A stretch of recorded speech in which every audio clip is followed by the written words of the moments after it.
ربنا لا تزغ قلوبنا بعد اذ ہدیتنا، اے ہمارے رب ہدایت ملنے کے بعد ہمارے دلوں کو موڑنا نہیں، ہمارے دلوں کو ٹیڑھا مت کرنا۔ اس کا مطلب یہ ہوا کہ ہدایت ملنے کے بعد بھی دل کے ٹیڑھے ہونے کا امکان ہے، پاسبلٹی ہے اس کی۔ ایمان اور توحید ملنے کے بعد بھی آدمی کے گمراہ ہو جانے کا خدشہ ہے، تبھی تو دعا مانگی گئی۔ باہر نکل کر کے دیکھو، تراویح چل رہی ہے، قرآن سنایا جا رہا ہے، قرآن کی باتیں بتائی جا رہی ہیں، کپڑے خرید رہے ہیں لوگ، چائے پی رہے ہیں بیٹھ کر کے۔ ایک اعلیٰ چیز کو چھوڑ کر کے ایک حقیر چیز کو لینا، یہ انسان کی دناعت اور اس کی خست اور اس کی کم ظرفی اور اس کے انتہائی نیچ ہونے کی دلیل ہے۔ جہاں سونا بٹ رہا ہو وہاں نہ جا کر کے جہاں ریت مل رہی ہو، ریت آدمی پکڑ رہا ہو، ریت حاصل کر رہا ہو، اس سے زیادہ بدبخت اور بے وقوف آدمی کون ہو سکتا ہے؟ تو تم البر نہیں پا سکتے۔ اللہ اکبر! یعنی استطاعت رکھتے ہوئے اگر حج نہ کرے تو اس کے لیے لفظ کفر استعمال کیا گیا ہے۔ بڑی خطرناک بات ہے یہ۔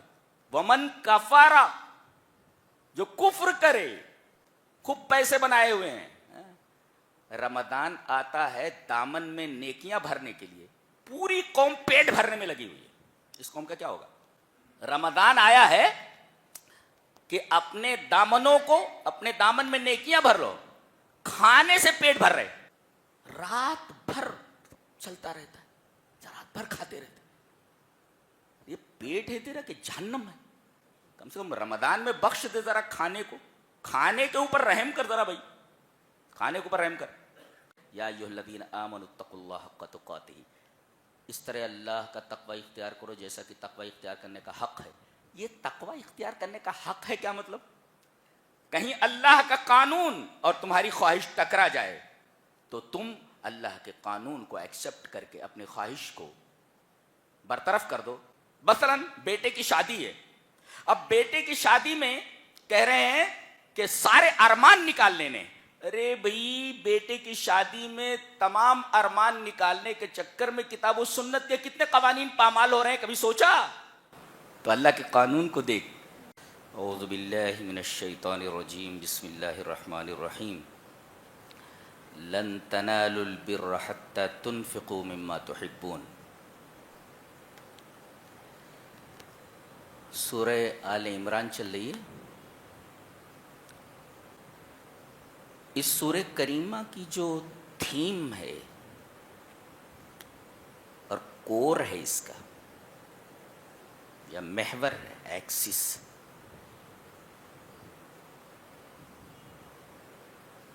وہ یہ ہے کہ ایمان اور جس کی چوٹی توحید ہے، جس سے زیادہ گرا مایا،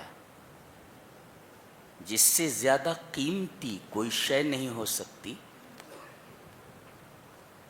اس ایمان اور توحید کو مسلمانوں کی زندگی سے نکالنے کے لیے ہمیشہ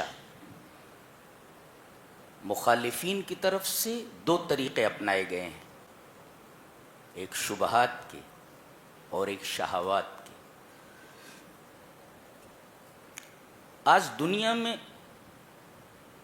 پورا زور اس بات پر صرف کیا جا رہا ہے کہ لوگوں کے ذہنوں میں یہ بات بٹھا دی جائے کہ کوئی خدا نہیں، منمانی زندگی گزارو، اور بلینس آف بلینس روپیز اس کے اوپر خرچ کیے جا رہے ہیں، صرف درمیان سے اللہ اور اس کے رسول کو ہٹانے کے لیے اور منمانی زندگی گزارنے کے لیے۔ تو ایک تو حربہ ہے شبہات کا، شبہ پیدا کر دو، آدمی کنفیوزڈ ہو جائے، یہ ہے شبہ۔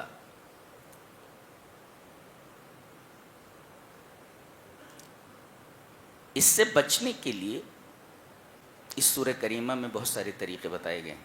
ایک طریقہ یہ ہے دعا کا، دعا کا طریقہ۔ دعا کا مطلب یہ ہے کہ بندہ اللہ سے جڑا ہوا ہے، کہ بھئی دعا کرنے کا مطلب یہ ہے کہ آپ مانگ رہے ہیں نا اللہ سے، آپ ہیں اور اللہ ہے، تو گویا کہ بندہ اللہ سے جڑا ہوا ہے، اور دعا میں نے پکارنا، تو بندہ اللہ سے جڑا ہوا ہے۔ آپ دیکھیں کہ شروع ہوئی میں ایک دعا بتائی گئی ہے، اور راسخین فی العلم کی۔ یہ راسخین فی العلم کون ہیں؟ من ہم الراسخون فی العلم؟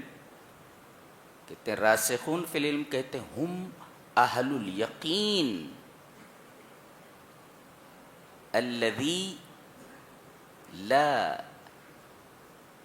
استراب لہم۔ اہل الیقین ہیں کون؟ یہ راسخون فی العلم، اور انہیں اسلام کے اصولوں پر اس قدر اعتماد ہے، بھروسہ ہے کہ ان کے دل ڈگمگاتے نہیں ہیں، کتنے بھی شبہات ڈالو، ان کو کہتے ہیں راسخون فی العلم۔ الراسخون فی العلم ہم اہل الیقین الثابت لا استراب لہم۔ جو کنفیوز نہ ہو انہیں راسخون فی العلم کہا جاتا ہے۔ وہ دعا کرتے ہیں کیا؟ ربنا لا تزغ قلوبنا بعد اذ ہدیتنا، اے ہمارے رب ہدایت ملنے کے بعد ہمارے دلوں کو موڑنا نہیں، ہمارے دلوں کو ٹیڑھا مت کرنا۔ اس کا مطلب یہ ہوا کہ ہدایت ملنے کے بعد بھی دل کے ٹیڑھے ہونے کا امکان ہے، پاسبلٹی ہے اس کی۔ ایمان اور توحید ملنے کے بعد بھی آدمی کے گمراہ ہو جانے کا خدشہ ہے، تبھی تو دعا مانگی گئی۔ ربنا لا تزغ قلوبنا بعد اذ ہدیتنا، اے ہمارے رب ہدایت دینے کے بعد ہمارے دلوں کو ٹیڑھا مت کرنا۔ یہ پہلی دعا ہے جو سورہ آل عمران کے شروع میں ہے، پہلی دعا۔ اور آگے چل کر کے تھوڑی ہی دور میں ایک دوسری دعا ہے، وہ متقین کی دعا ہے۔ کیا دعا ہے؟ دیکھتے ہیں۔ الذین یقولون ربنا اننا آمنا، اس دعا کے بعد ہے، لا تزغ قلوبنا کے بعد کیا ہے؟ للذین اتقوا، یہ متقیوں کی دعا ہے۔ وہاں راسخون فی العلم کا حوالہ دیا گیا، یہاں متقیوں کی دعا بتائی جا رہی۔ کیا؟ الذین یقولون ربنا اننا آمنا، اے ہمارے رب ہم ایمان لے آئے، فاغفر لنا ذنوبنا وقنا عذاب النار، تو ہمارے گناہوں کو بخش دے اور ہمیں جہنم سے نجات دے دے۔ یہ دعا ہے۔ تیسری دعا امرات عمران کی ہے، حضرت مریم کی والدہ کا ہے۔ انہوں نے نذر مانی تھی کہ میرے رب جو بچہ میرے پیٹ میں ہے میں تیرے گھر کی نذر کرنا چاہتی ہوں، تیرے گھر کا خادم بنانا چاہتی ہوں۔ ہوئی لڑکی، دعا کر رہی ہیں فتقبل منی، میرے رب اس لڑکی ہی کو اپنی راہ میں قبول فرما لے۔ یہ دعا ہے کن کی؟ مریم کی والدہ کی۔ یہاں وہ دعا نقل کی گئی ہے، فتقبل منی، میرے رب اب یہ لڑکی ہے، اس لڑکی کو تو اپنی راہ میں قبول فرما۔ اللہ تبارک تعالیٰ نے ارشاد فرمایا فتقبلها ربها بقبول حسن، قبول حسن سے نوازا گیا ان کو۔ نیت اچھی ہو تو چھوٹی چیز بھی اللہ کی نگاہ میں بڑی ہو جاتی ہے، کتنی بڑی بات ہے۔ لڑکی کو اللہ نے قبول فرمایا اپنے راستے میں۔ یہ دعا فرما رہی ہیں، کہہ رہی ہیں رب انی نذرت لک ما فی بطنی محررا فتقبل منی، میری بیٹی کو قبول فرما، میرے بچے کو قبول فرما۔ آگے حضرت زکریا کی دعا ہے، جی کیا دعا ہے؟ دعا یہ ہے ہنالک دعا زکریا ربہ، یہاں زکریا نے اپنے رب سے دعا کی، قال رب ہب لی من لدنک ذریۃ طیبۃ انک سمیع الدعاء، میرے رب پاک اولاد عطا فرما، نالائق اولاد نہیں، نالائق نہیں، بچے عطا کر تو نیک بچے، پاک بچے عطا فرما۔ جی جی۔ اور جہاں یہ سورہ آل عمران ختم ہو رہی ہے وہاں اولو الالباب کی دعا ہے،